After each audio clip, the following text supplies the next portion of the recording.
The man who never believed in love, Nathaniel Barrett, stood at the floor-to-ceiling windows of his downtown office, overlooking the bustling city below. At 31 years old, he had built Barrett Technologies into a billion-dollar empire, earning him a reputation as one of the most brilliant and ruthless businessmen in the country. His tall frame, dark hair, and intense green eyes made him instantly recognizable at any business function. Yet despite his success, Nathaniel carried a coldness that kept everyone at a distance. His childhood had shaped him into the man he was today. Nathaniel had watched his father destroy their family through a series of affairs and broken promises. The pain in his mother's eyes had taught him a harsh lesson. Love was a weakness that led only to suffering. From that moment forward, he vowed never to let emotions cloud his judgment. Business was predictable. Contracts were clear. Love was neither. A mother's ultimatum, Catherine Barrett was not a woman to be underestimated. Even in her 60s, she commanded respect in every room she entered. After years of watching her son build walls around his heart, she decided to take drastic action. Over dinner at her estate one evening, she delivered an ultimatum that shocked even Nathaniel. You have 6 months to get married. Or I will transfer controlling interest of the company to your cousin Philip, she announced calmly. Setting down her wine glass, Nathaniel's jaw tightened. Mother, you cannot be serious. I am entirely serious.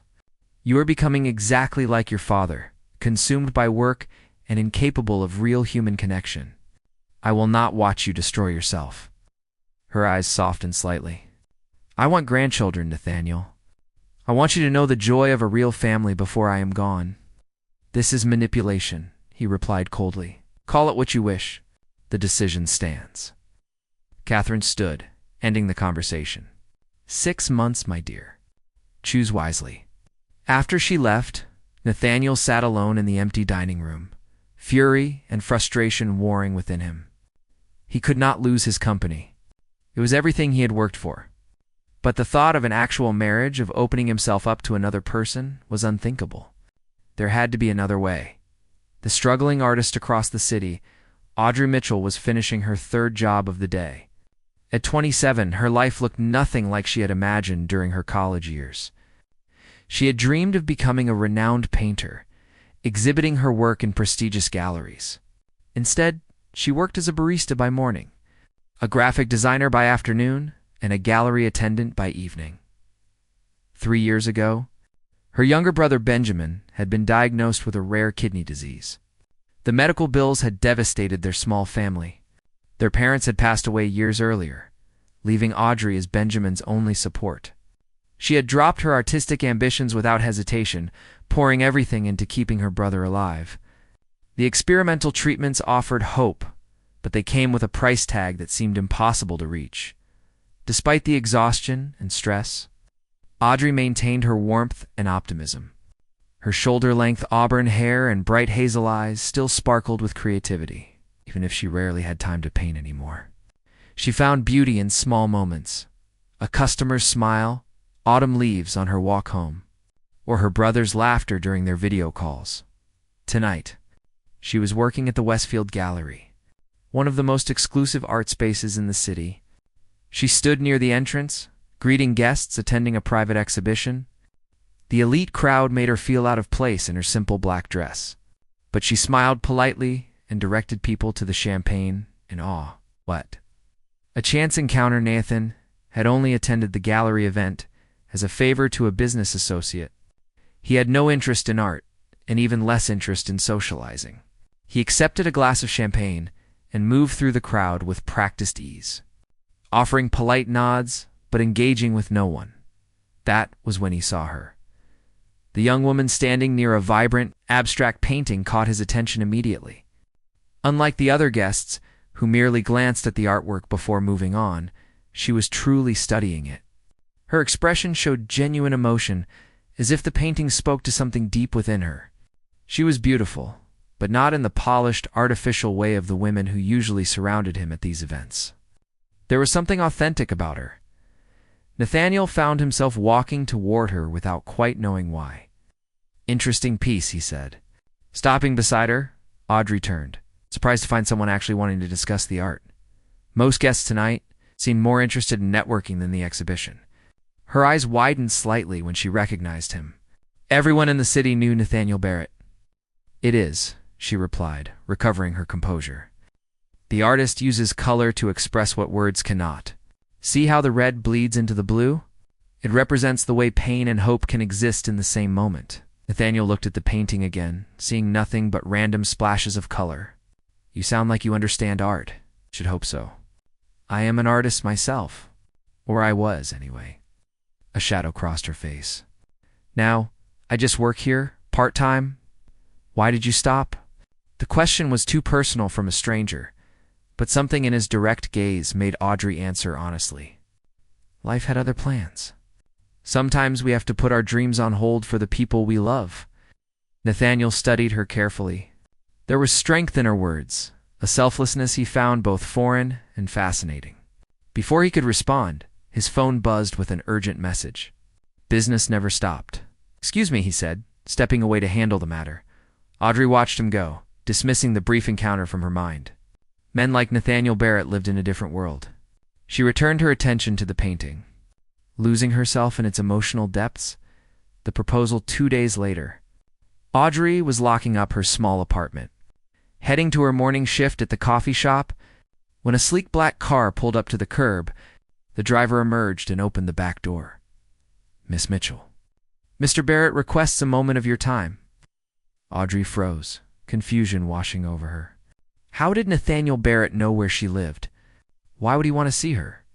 Hesitantly, she approached the car and peered inside. Nathaniel sat in the back seat, looking as composed and powerful as he had at the gallery. "Please, get in. I promise this will be worth your while," he said. Against her better judgment, Audrey slid into the car. The door closed, and suddenly she was enclosed in leather luxury with one of the most powerful men in the city. "Mr. Barrett, I do not understand what this is about. I have a business proposition for you," he began, his tone utterly professional. "I need a wife." Audrey blinked. "Excuse me? Not a real wife. A contractual arrangement. My mother has given me an ultimatum. Marry within 6 months or lose control of my company. I need someone to play the role convincingly." "And you thought of me?" "We spoke for 5 minutes at a gallery. You know nothing about me. On the contrary, I've learned quite a bit about you over the past 2 days." He pulled out a folder and handed it to her.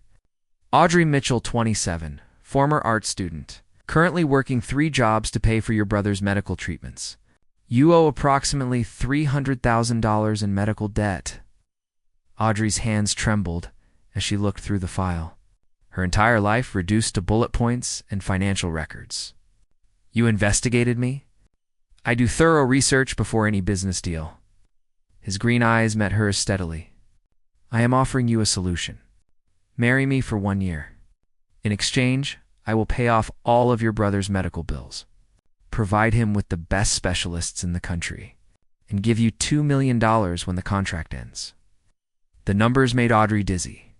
That money would change everything. Benjamin could get the treatment he desperately needed. She could finally breathe without the constant weight of debt crushing her. "Why me?" She whispered, "Because you are authentic. You do not belong to my world, which means you have no ulterior motives beyond the financial arrangement.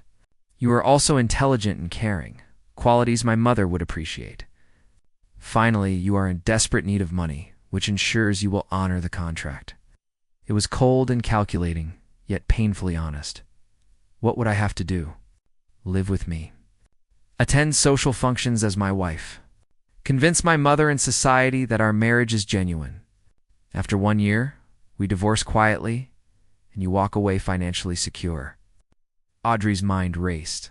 It sounded insane, yet as she thought of Benjamin's pale face during their last video call, of the way he tried to hide his pain to keep her from worrying, she knew what her answer had to be. "I have conditions," she said firmly. "I want the money for Benjamin's treatment up front. I want it in writing that I can continue working and pursuing my art, and I want to be treated with respect, not like some employee you hired." A flicker of surprise crossed Nathaniel's face. He had expected gratitude, maybe desperation, but not negotiation. "Agreed." extended his hand. "Do we have a deal, Miss Mitchell?" Audrey looked at his hand, knowing that shaking it would change her life forever. Taking a deep breath, she grasped it firmly. "We have a deal, Mr. Barrett." As their hands connected, neither of them could have predicted how this simple contract would transform them both. What began as a cold business arrangement would become something neither of them had ever believed in, a love that could not be denied.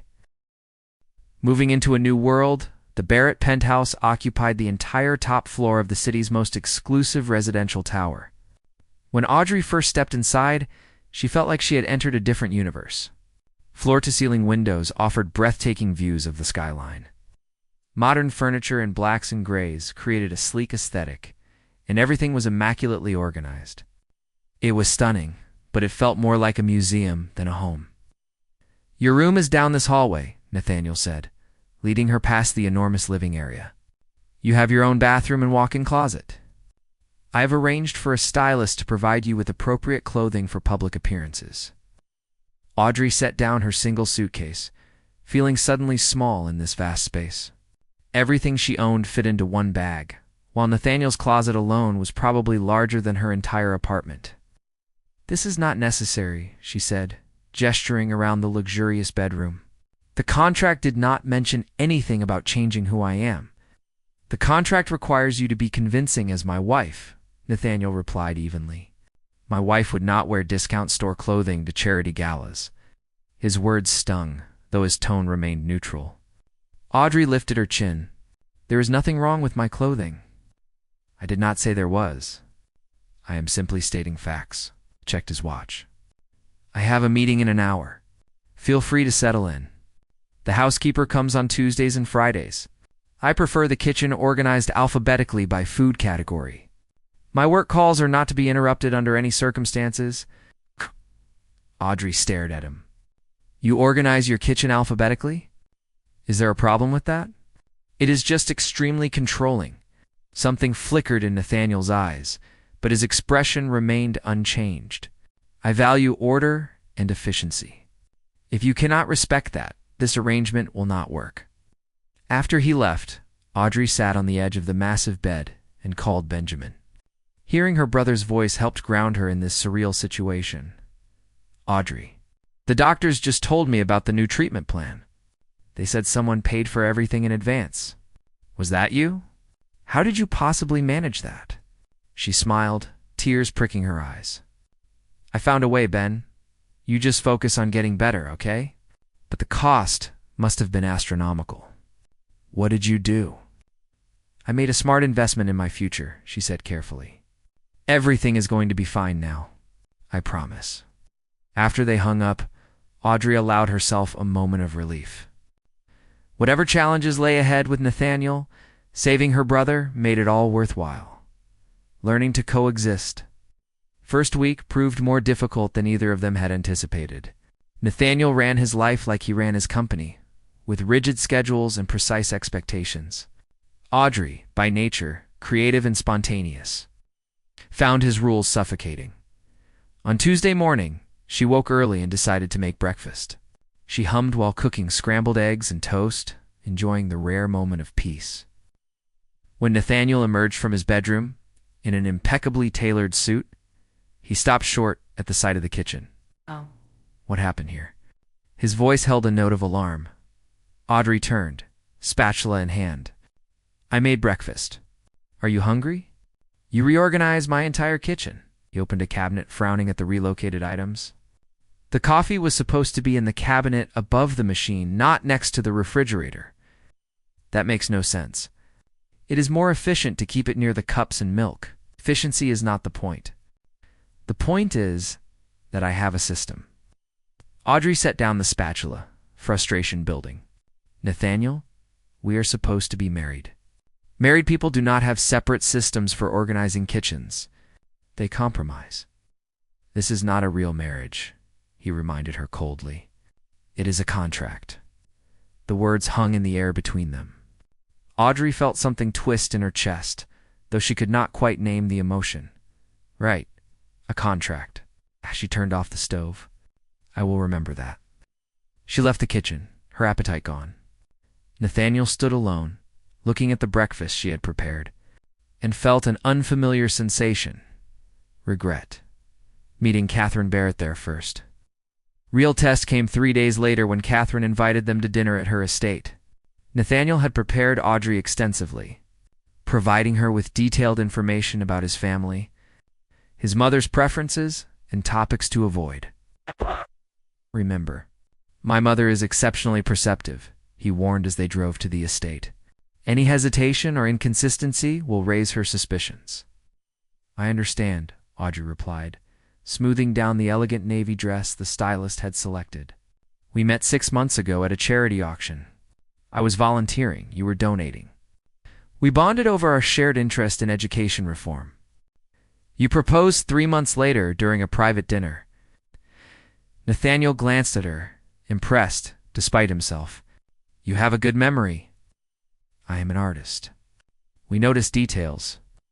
Catherine Barrett greeted them at the door with a warm smile that did not quite reach her eyes. She was elegant and poised, her silver hair styled perfectly, her gaze sharp and assessing. Nathaniel, darling.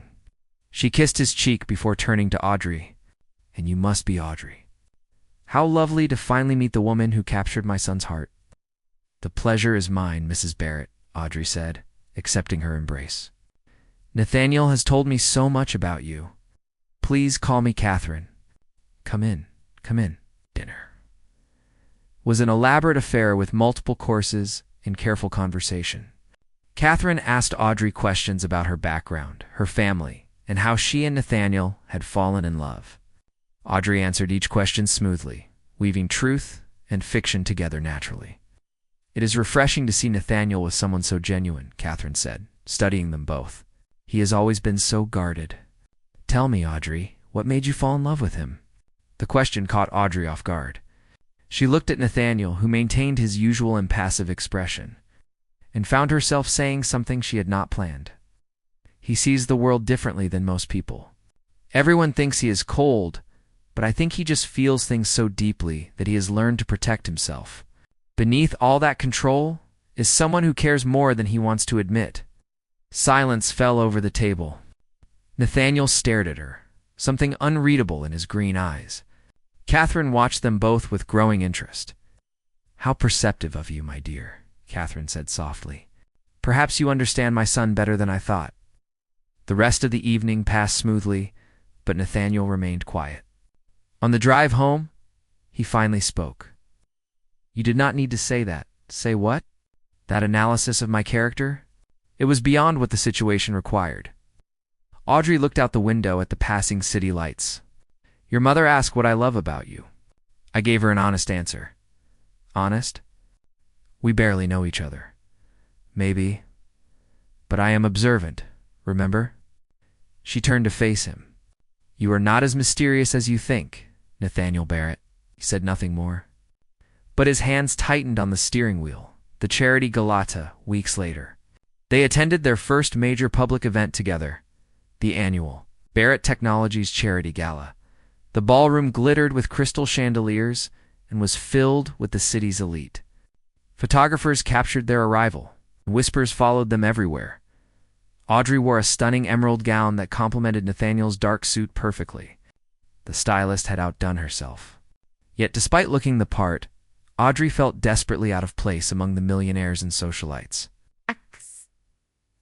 Stay close to me, Nathaniel murmured as they entered. Smile, but let me handle the conversations. They moved through the crowd together, Nathaniel's hand resting lightly on the small of her back. He introduced her to business associates and shareholders, each conversation following a similar pattern of polite pleasantries and thinly veiled curiosity about their sudden marriage.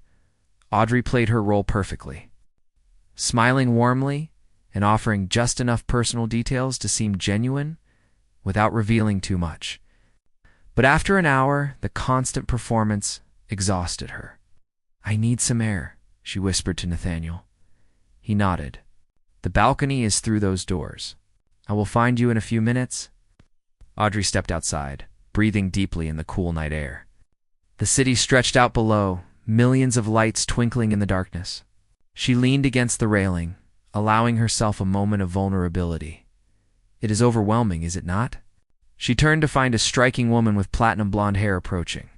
The woman wore a red dress that probably cost more than Audrey's entire wardrobe combined. A little, Audrey admitted. I am Diana Westbrook. The woman extended her hand with a smile that did not reach her eyes. An old friend of Nathaniel's. Something in the way she said friend made Audrey's instincts prickle. It is nice to meet you. I must say I was surprised to hear about his marriage. Nathaniel always swore he would never settle down. Diana's gaze was calculating. You must be quite special. I like to think so. How did you two meet? Nathaniel has always been so private about his personal life. Audrey recited the cover story smoothly, but Diana's expression suggested she did not believe a word. Fascinating, Diana said. You know, Nathaniel and I dated for 3 years. I thought I knew him better than anyone, but apparently I was wrong. The revelation hit Audrey harder than she expected.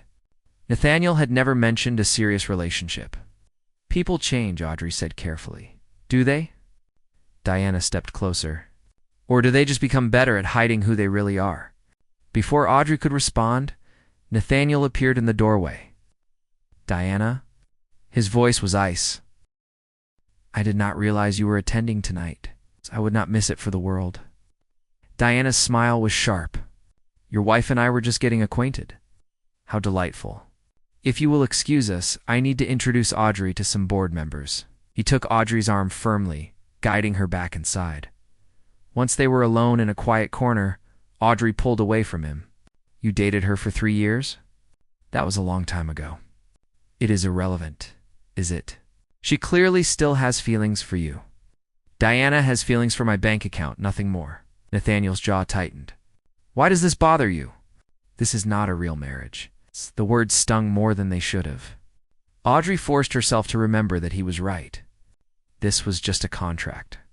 Her feelings did not matter. You are right, she said quietly. It does not matter at all. But as they returned to the party, both of them knew something had shifted. The line between pretending and reality was becoming dangerously blurred. A moment of truth late that night. After they returned home, Audrey could not sleep. She wandered into the living room and found Nathaniel standing by the windows, still wearing his suit pants and white shirt, tie loosened around his neck. He held a glass of whiskey and stared out at the city below. I thought you would be asleep, he said, without turning around. I could say the same about you. She moved to stand beside him. The gala went well? Your mother will be pleased. You handled Diana perfectly. I felt like I was drowning. Nathaniel finally looked at her, really looked at her. In the dim light, with her hair down and makeup removed, she looked younger, more vulnerable. Diana is part of my past. What we had was never real. It was just another transaction. 2 people using each other for status and convenience. That sounds lonely. It was safe. He took a sip of whiskey.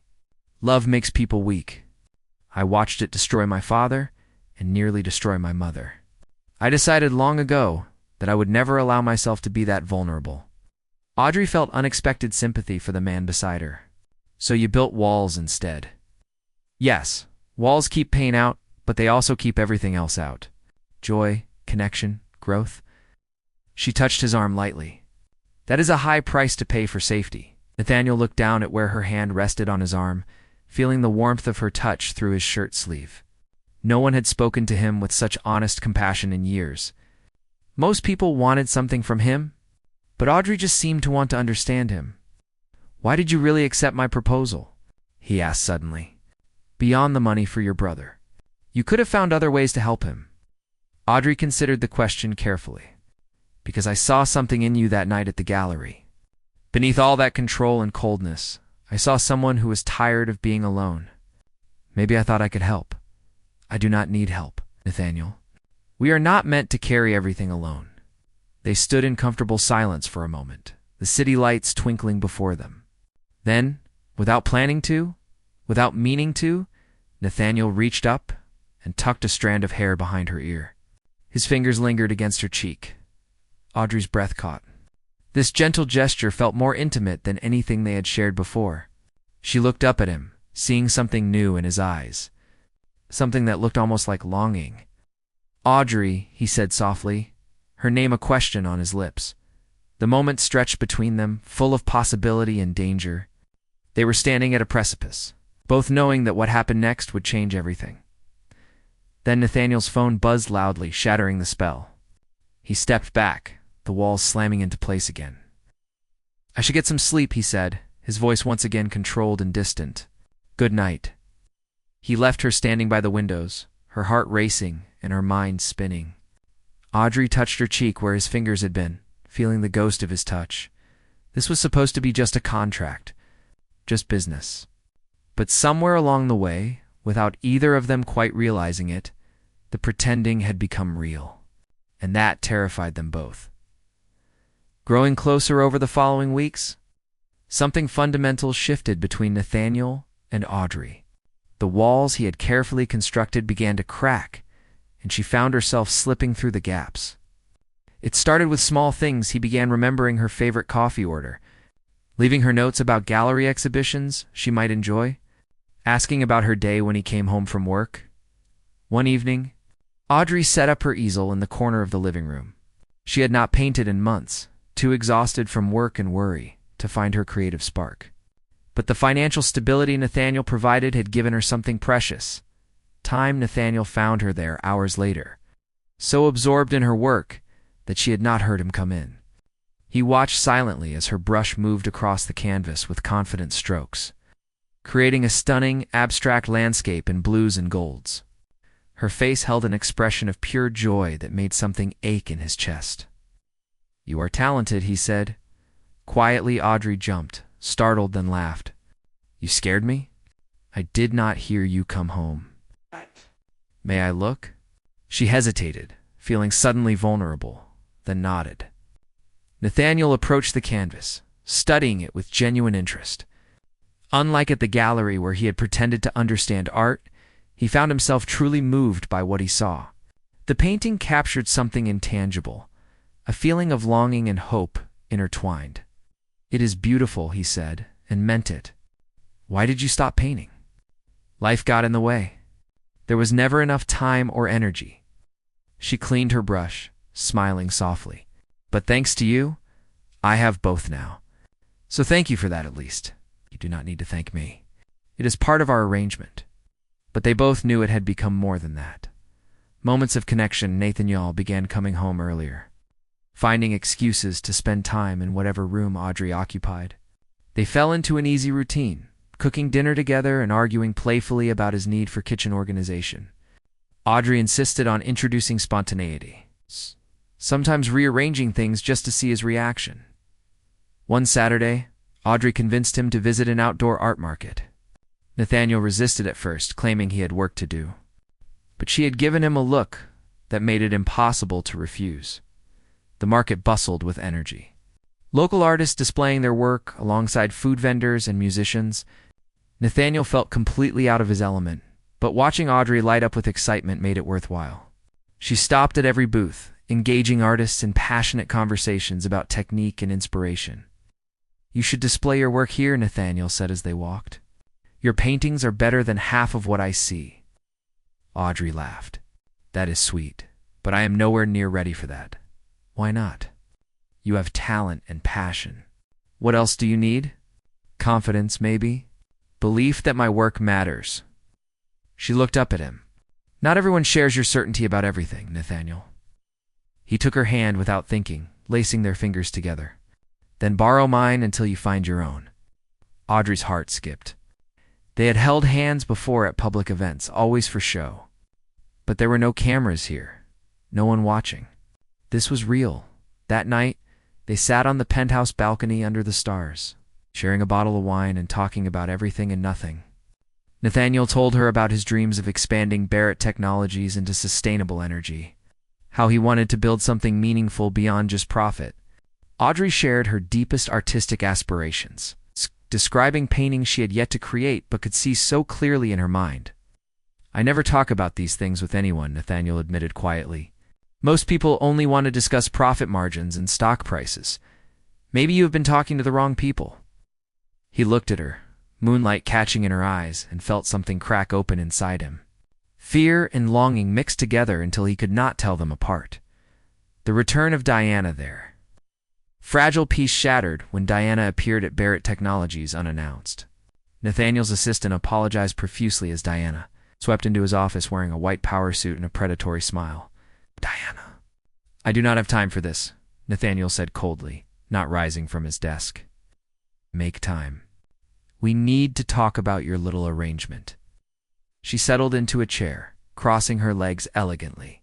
"Did you really think I would not figure it out? A sudden marriage to a nobody after years of swearing off relationships. Please, I know you better than that." Nathaniel's expression remained impassive, but his hands tightened on his desk. "I do not know what you are implying, but I suggest you leave before you embarrass yourself. Spare me the act. I had a private investigator look into your sweet little wife. Funny how she was drowning in medical debt one month, and then suddenly it all disappeared right before your wedding. It is a contract marriage, is it not? Some desperate girl you paid to fool your mother. That is a serious accusation. One I could have my lawyers address. But you would not, because that would only draw more attention." Diana's smile widened. "Here is my proposal. Break it off with the girl. Tell your mother it did not work out, and marry me instead. I will play the devoted wife perfectly, and unlike little Audrey, I actually belong in your world. What makes you think I would ever agree to that? Because if you do not, I will tell Catherine everything. Your mother will be devastated that you lied to her. She might even follow through on her threat to give the company to your cousin." Diana stood, smoothing her suit. "Think about it, Nathaniel. You have 48 hours. After she left, Nathaniel sat in heavy silence, his mind racing through possibilities. He could call Diana's bluff, but if she really did have evidence, the fallout would be catastrophic. He could pay her off, but blackmailers never stopped at one payment. Or he could do what she asked and end things with Audrey. The thought made his chest tighten painfully. Somewhere along the way, Audrey had become essential to him. Her laughter, her creativity, her warmth, these things had brought color into his gray existence. The idea of losing her felt unbearable. But he was Nathaniel Barrett. He made difficult decisions every day. Surely he could do what needed to be done. Audrey's heartbreak that evening. Nathaniel came home later than usual, his expression carefully neutral. Audrey had cooked his favorite meal, humming as she set the table. When she saw his face, her smile faded. "What happened?" "We need to talk." He poured himself a drink, unable to meet her eyes. "This arrangement is not working." Audrey felt the floor tilt beneath her. "What do you mean?" I think we should end the contract early. I will still honor all financial obligations, of course. Your brother's treatment will continue, and you will receive the full payment. But I think it would be best if you moved out." Each word landed like a physical blow. Audrey struggled to breathe, to understand. "Did I do something wrong?" "No, this is not about you." Finally, he looked at her, his green eyes shuddered. "This was always temporary. We both knew that. I simply think it is better to end things now rather than later." Audrey stared at the man before her, seeing the walls rebuilt higher and stronger than ever. She thought of the past weeks, the late-night conversations, the gentle touches, the way he looked at her sometimes like she was the only person in his world. Had she imagined all of it? "You are lying," she said softly. "Something happened. Tell me the truth." "The truth is that this was a business arrangement that has run its course. That is all." Tears burned behind her eyes, but Audrey refused to let them fall. She had known from the beginning that this was not real, that Nathaniel was incapable of truly loving anyone. The fault was hers for forgetting that, for letting herself believe in something more. "Fine," she said, her voice surprisingly steady. "I will pack my things tonight, Audrey. You do not need to leave immediately. Take a few days to find another place." "No." She walked past him toward her bedroom. "I will not stay where I am not wanted." Nathaniel stood frozen, every instinct screaming at him to stop her, to explain, to tell her the truth. But he remained silent, letting her go. It was better this way. Safer for both of them. Audrey packed quickly, throwing clothes into her suitcase with shaking hands. She had been such a fool. All those moments she thought were real had just been part of his performance, ways to make the contract more convincing. She had fallen in love with a man who did not believe in love, and now she was paying the price. Within an hour, She was gone. The penthouse felt cavernous and cold without her, exactly as it had been before she arrived. Nathaniel sat in the dark living room, staring at the easel she had left behind, and finally allowed himself to acknowledge the truth. He had fallen in love with Audrey Mitchell, and he had just destroyed the best thing that ever happened to him. The breaking point the following week was agony. Nathaniel threw himself into work, staying at the office until late every night. But nothing could distract him from Audrey's absence. He saw her everywhere, in the rearranged kitchen, in the books she had left on the coffee table, in the unfinished painting on her easel. Catherine called repeatedly, demanding to know why Audrey had moved out. Nathaniel gave vague excuses about needing space, but his mother saw right through him. "You're making a terrible mistake," Catherine said during one particularly heated phone call. "That girl loved you, Nathaniel. Actually loved you, not your money or status. Do you have any idea how rare that is? It was not real, Mother. It was just a contract. Perhaps it started that way. But I saw how she looked at you. I saw how you looked at her." Her voice softened. "Why are you so determined to be alone?" "I am not alone. I have the company. I have my work. Those things will not keep you warm at night. They will not laugh at your jokes or challenge your assumptions or make you want to be better than you are." Catherine paused. "Your father hurt me deeply, it is true. But I do not regret loving him, because that love gave me you. If you spend your whole life afraid of being hurt, you will never experience anything worth having." After hanging up, Nathaniel paced his office restlessly. His mother's words echoed in his mind, mixing with memories of Audrey. Her smile, her touch, the way she had seen past his walls to the person underneath.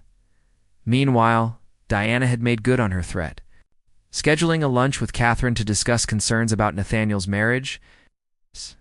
But Catherine, perceptive as always, saw through Diana's manipulation within minutes. "You were trying to break them up," Catherine said coolly. "Why?" "Because their marriage is a fraud designed to manipulate you," Diana replied. "I have proof." Catherine set down her tea, her expression becoming glacial. "Even if that were true, which I do not necessarily believe, what makes you think I would reward your behavior by supporting a relationship with my son? You have shown yourself to be spiteful and manipulative. Nathaniel deserves better. Better. You mean that little artist who does not belong in our world?" "I mean someone who genuinely cares about him, which Audrey does, and you clearly do not."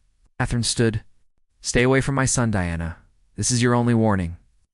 After Diana left, Catherine called her son. "We need to talk. Now." The grand gesture, Nathaniel arrived at his mother's estate to find her, waiting with arms crossed and an expression that reminded him uncomfortably of his childhood when he had done something wrong. She commanded. He sat. "I just had an enlightening conversation with Diana Westbrook, who seems to believe your marriage to Audrey is fraudulent." "Is it?" Nathaniel could have lied, could have maintained the fiction, but suddenly he was tired of all the pretending. He admitted quietly. "I hired Audrey to play the role of my wife to satisfy your ultimatum. But, Mother, you must understand." "Must I?" Catherine's voice was cold. "You lied to me, manipulated me." "No, and I am sorry. But I never expected what happened next." He ran his hands through his hair, composure cracking. "I fell in love with her. Truly, completely, in a way I never thought possible. And then I destroyed it because I was too much of a coward to fight for her." The anger in Catherine's eyes softened. "Tell me everything." Nathaniel explained the entire situation, the contract, Diana's blackmail, his decision to push Audrey away to protect both her and the company. When he finished, Catherine was quiet for a long moment. "You are an idiot," she said finally. "I know. Diana's threats mean nothing. Even if she went public, we would weather the scandal. The company would survive.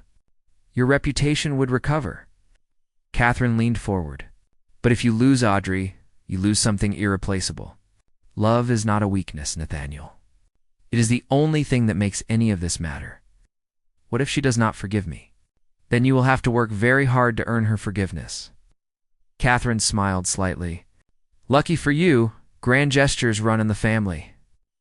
Over the next 3 days, Nathaniel barely slept as he planned the biggest gamble of his life. He called in favors, made arrangements, and for the first time, let his heart lead instead of his head. Finding her way home, Audrey had moved into a small studio apartment and was trying to rebuild her life. Benjamin was thriving with his new treatment, which gave her immense joy even as her own heart remained broken. She painted constantly, pouring all her pain and longing onto canvas, creating some of the most powerful work of her life. One evening, her phone rang with a call from an unknown number. A crisp female voice informed her that she had been selected as a featured artist in a prestigious gallery exhibition opening that Saturday evening. Audrey was stunned. She had never submitted her work anywhere. "Guess, there must be a mistake," she said. "Mistake, Miss Mitchell. Your work came highly recommended. We would be honored to have you." Still confused but intrigued, Audrey agreed to attend. Saturday evening, she wore a simple black dress and walked into the Westfield Gallery with her heart pounding. The space had been transformed, and scattered throughout were her paintings. The ones she had created in Nathaniel's penthouse, plus the new pieces born from her heartbreak. Each was beautifully displayed and lit, looking far more professional than she had ever imagined. Tears pricked her eyes. Someone had done this for her. Someone believed in her work enough to showcase it publicly. Then she saw him. Nathaniel stood at the far end of the gallery. Wearing a dark suit, his green eyes locked on her with an intensity that made her breath catch. He looked thinner, tired, as if he had not been sleeping well. "What is this?" she asked as she approached him. "Your dreams," he said simply, "or at least the beginning of them. I contacted the gallery, showed them your work, and they agreed you deserved this exhibition. Why would you do this?" "Because I have been a fool." Nathaniel stepped closer. "I pushed you away because I was scared.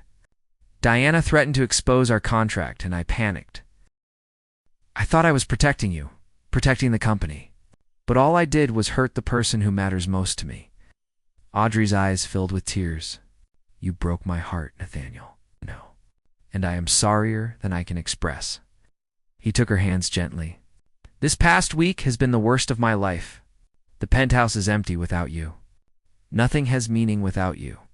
I spent so many years afraid of love because I watched it destroy my father, but I finally understand what my mother has been trying to tell me all along.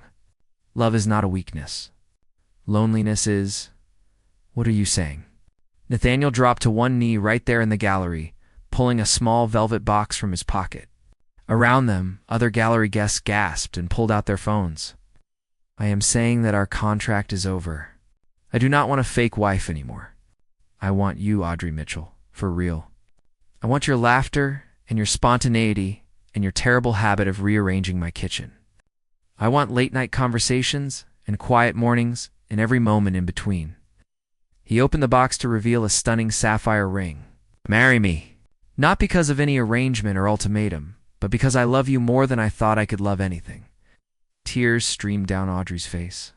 She thought of the past weeks of pain, but also of every moment that led to this one. Every conversation, every touch, every time she had glimpsed the real Nathaniel beneath his carefully constructed walls. "You hurt me," she said softly. "I know. I might never fully trust that you will not run away again when things get scary. Then I will spend every day proving that I am here to stay." He looked up at her, vulnerable in a way she had never seen. "I love you, Audrey. Please give me a chance to do this right." Audrey looked at the ring, at Nathaniel's hopeful expression, at the gallery full of her paintings that he had made possible. She thought about what she wanted, not what was safe or smart, but what her heart truly desired.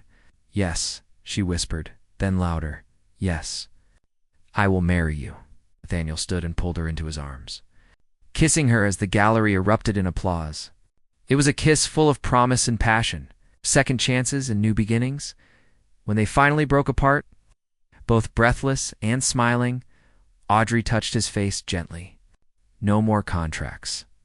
No more pretending. No more walls," Nathaniel agreed. "Just us, real and imperfect, and together." An ending that is really a beginning 6 months later. They married in a small, intimate ceremony with only their closest friends and family. Benjamin served as Audrey's person of honor, healthy and beaming. Catherine cried, tears of genuine joy. Even Nathaniel's assistant admitted she had never seen him so happy. Audrey's art career flourished, with galleries across the country requesting her work, but her favorite pieces still hung in the penthouse she and Nathaniel called home. The space now filled with color and warmth and love. Nathaniel learned to embrace spontaneity. Though he never did give up his alphabetically organized kitchen, Audrey learned to appreciate his need for order. Though she still rearranged things occasionally just to watch his reaction, they learned together, grew together, and loved each other with a fierceness that surprised them both. What had started as a cold business arrangement had transformed into something neither believed possible, a love story for the ages. On their first anniversary, as they stood on the balcony where they had shared so many important moments, Nathaniel pulled Audrey close. "Thank you," he said softly. "What? For seeing past my walls? For believing I could be more than I was? For loving me even when I did not know how to love you back?" Audrey smiled, her heart full. That is what love does. It sees potential and believes in becoming. It takes broken pieces and makes them whole. As they kissed under the stars, both knew their journey was far from over. There would be challenges ahead, disagreements and struggles and moments of doubt, but they would face